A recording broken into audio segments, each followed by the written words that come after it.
Good morning guys. So, isang maliit na barak store sa aking pond. So, ginawa ko lang yan mag-isa guys, made out of scrap materials lang. Then, ito yung ref tub na ginagamit ko for my guppies and platies. Yan, tinaniman ko na din yan ng mga jungle val, kabomba, tsaka ambulya guys.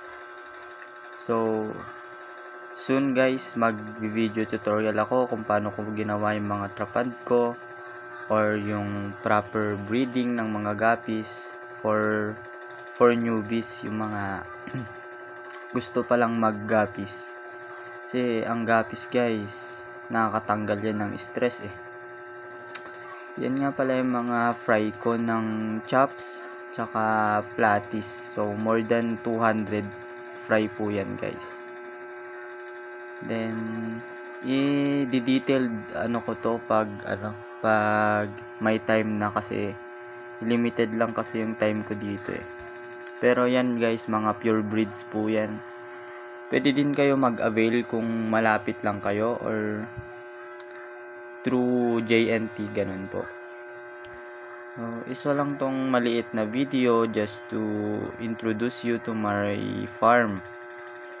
So, yan din yung isa kong pure breed na Dumbo Ear Mosaic. So, yan guys.